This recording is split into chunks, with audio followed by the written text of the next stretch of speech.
ఓం నమః శివాయ. ఓం నమో నారాయణాయ. కర్మ నివారణ నరదృష్టి నివారణ కాళభైరవాయ నమో నమః. ఓం సూర్య అరిష్టేతు సంప్రాప్తే సూర్య పూజాంచ కారయేత్. సూర్యధ్యానం ప్రవక్ష్యామి ఆత్మదోషపీడోప ఉపశాంతయే. ఓం హ్రాం హ్రీం రోం సహ సూర్యాయ నమః. హరి ఓం.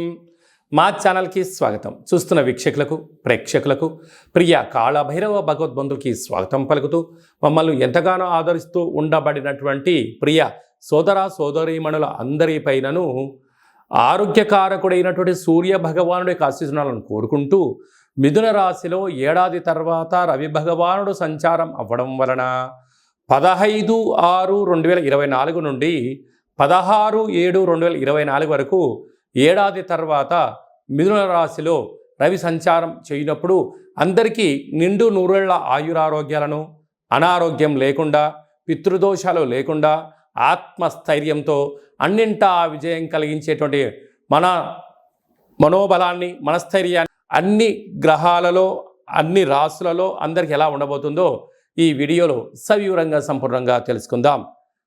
15/6/2024 నుండి 16/7/2024 వరకు మధ్యలో పుట్టినటువంటి వారందరికీ కూడా ముందస్తుగా జన్మదిన శుభాకాంక్షలు. గతంలో వివాహం చేసుకున్న వారికి వివాహ వార్షికోత్సవ శుభాకాంక్షలు. కుంభరాశి వారికి ఏడాది తర్వాత రవి భగవానుడు మిథున రాశిలో పంచమ స్థానంలో సంచారము చేయడం వలన ఒకవైపు ఏళ్లనాటి శని సంచార స్థితి ఉండినను ఇది చాలా మంచి కాలము అని చెప్పి గమనించగలగాలి.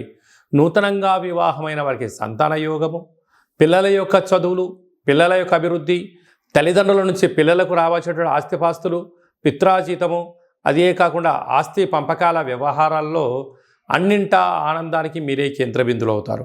వీలైనంత వరకు గౌరవంగా ఉండండి, మౌనంగా ఉండండి, మీ పని మీరు చేసుకుంటూ వెళ్తూ ఉండండి. రావాల్సిన ధనం మీకు ఎటు రానే వచ్చేస్తుంది. కనుక చిన్న చిన్న విషయాలకు ఆందోళన చెందడం, తల్లిదండ్రుల్ని నోరు జారి ఒక మాట్లాడడం, పిల్లల్ని కొట్టడం, ఆనడం అనిపించుకోవడం వలన మనోవేదనకు గురైపోయి మీరు అనుకుంటున్న విజయం రాని పరిస్థితుల్లో ఇబ్బందులకు మీరే కేంద్ర బిందులు అవ్వకుండా చూసుకోండి. కనుక మౌనం, ధ్యానం, ఆధ్యాత్మికత అదృష్టాన్ని, ఆనందాన్ని మీకు కూడబెట్టబోతుందని చెప్పి గమనించాలి.